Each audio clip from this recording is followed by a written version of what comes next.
Em 1959, quando Fidel Castro anunciou ao mundo que sua revolução era comunista, passou a ser apoiado por Moscou.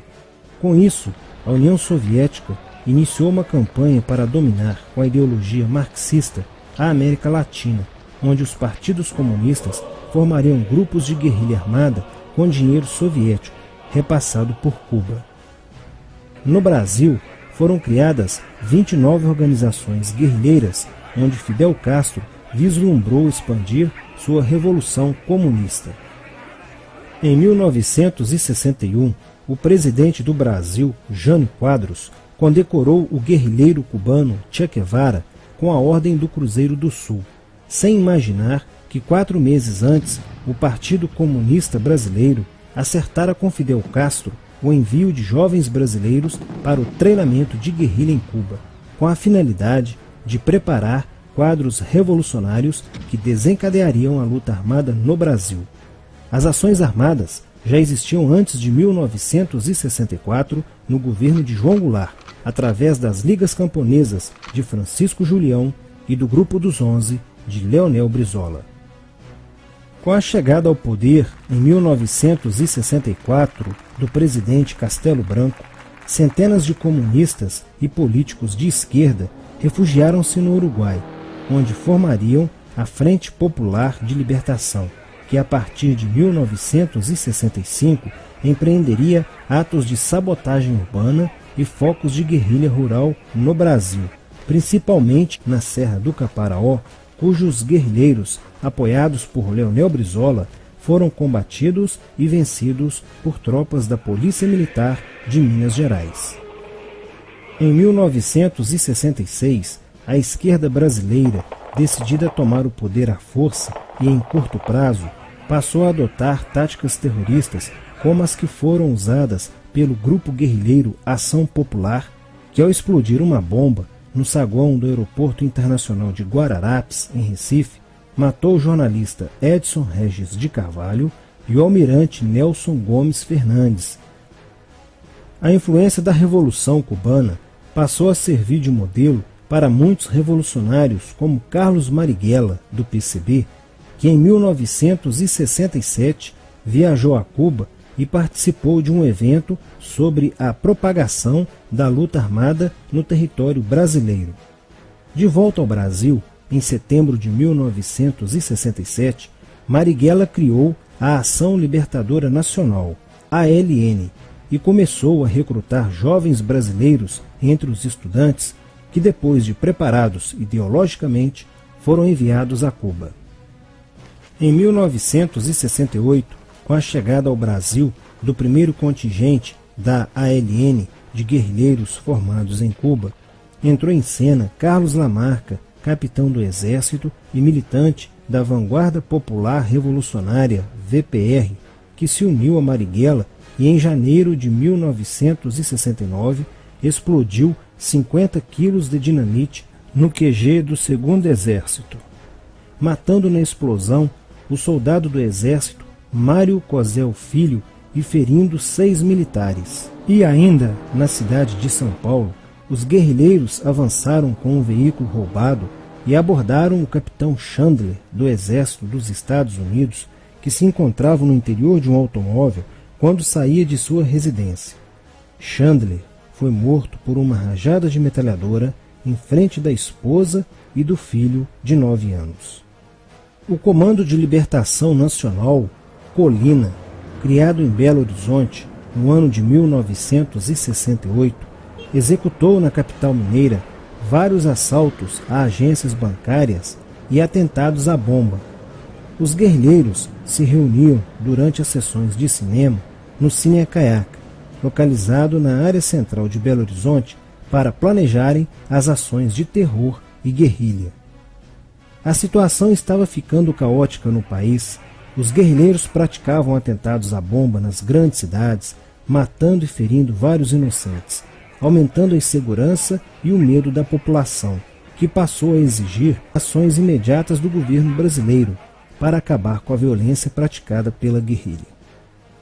Atendendo ao clamor público para combater o terrorismo e a guerrilha com mais rigor, o presidente Costa e Silva editou o Ato Institucional número 5, AI-5, que previa o exílio e punições mais severas aos autores de atos de guerrilha terrorista praticados contra a população brasileira.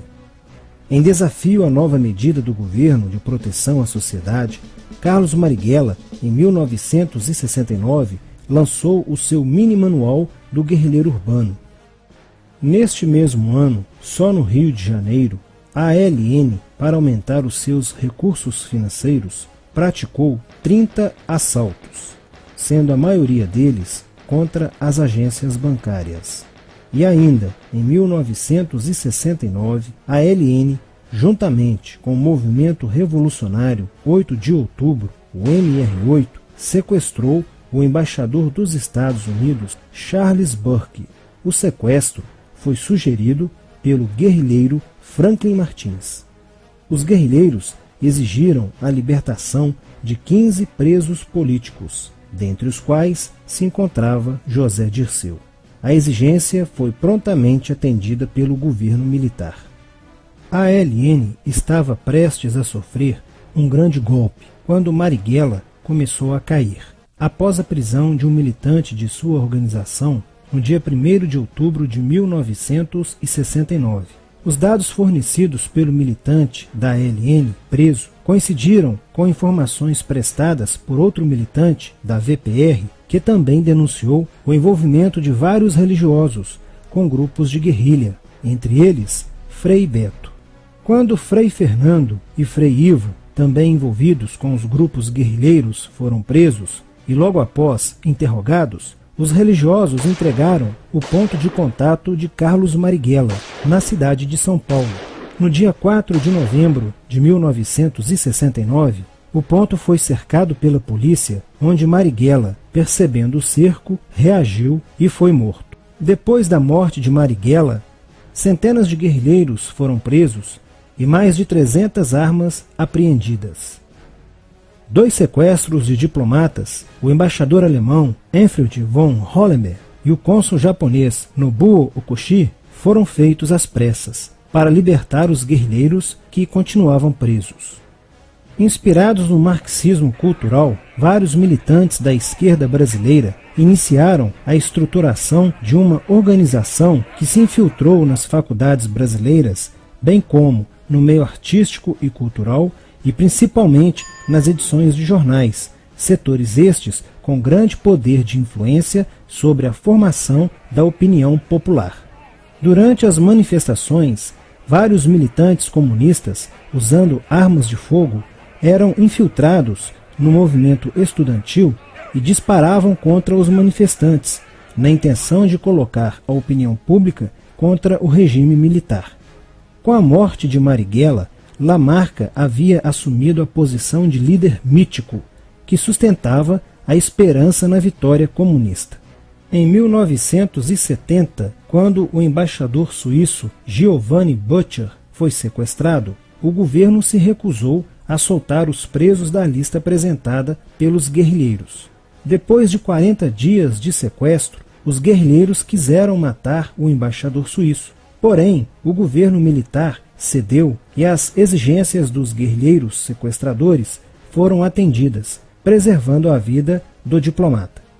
Na cidade de São Paulo, o cerco sobre a vanguarda popular revolucionária, liderada por Carlos Lamarca, estava se fechando. Isso fez com que Lamarca fugisse para o Vale da Ribeira e montasse um campo de treinamento para a guerrilha. Na tentativa de descobrir este campo, tropas da Polícia Militar do estado de São Paulo foram deslocadas para a região. No dia 8 de maio de 1970, um pelotão comandado pelo tenente da Polícia Militar, Alberto Mendes Júnior, foi emboscado e rendido por guerrilheiros da VPR. O tenente Mendes foi feito refém e obrigado a seguir com os guerrilheiros na direção de 7 Barras. Depois de um dia e meio andando pela mata, Lamarca formou um tribunal revolucionário e decidiu matar o tenente Mendes, que teve o crânio esmagado por coronhadas de fuzil desferidas pelos guerrilheiros Diógenes e Fujimori. Apesar do cerco, Lamarca conseguiu escapar e em 1971 chegou ao sertão da Bahia. Depoimentos de guerrilheiros presos em Salvador levaram o exército ao esconderijo de Lamarca, que, estando armado de metralhadora, reagiu à prisão e foi morto. Após a morte de Lamarca, o número de militantes presos era bem maior que o número de guerrilheiros em ação no Brasil. Os guerrilheiros, percebendo que o cerco estava se fechando, passaram a sequestrar aviões comerciais e obrigar o piloto a desviar para outro país, onde pudessem se exilar. 4 desses aviões foram desviados para Cuba. Os guerrilheiros comunistas estavam perdendo a guerra. Os militantes que abandonavam as armas eram acusados de traição nos tribunais vermelhos e executados pelos próprios companheiros, em atos de justiçamento. Já no início de 1971, o PCdoB conduzia o trabalho de campo na região do Araguaia, na divisa entre os estados de Goiás, Pará e Maranhão, com a missão de implantar um núcleo guerrilheiro que tinha por objetivo fomentar uma revolução socialista, onde centenas de guerrilheiros já haviam se estabelecido há pelo menos 6 anos. No início de abril de 1972, o presidente Médici enviou à região do Araguaia equipes especializadas em inteligência que, da busca do conhecimento sobre a atividade clandestina, logo efetuaram as primeiras prisões, entre elas a de José Genuíno, primeiro guerrilheiro preso no Araguaia. Logo após, o exército sofreu as suas primeiras baixas, ao ter um grupamento emboscado por elementos liderados por Oswaldo Orlando da Costa, conhecido por Oswaldão. Isso fez com que o exército passasse a empregar tropas convencionais que cercaram toda a região do Araguaia.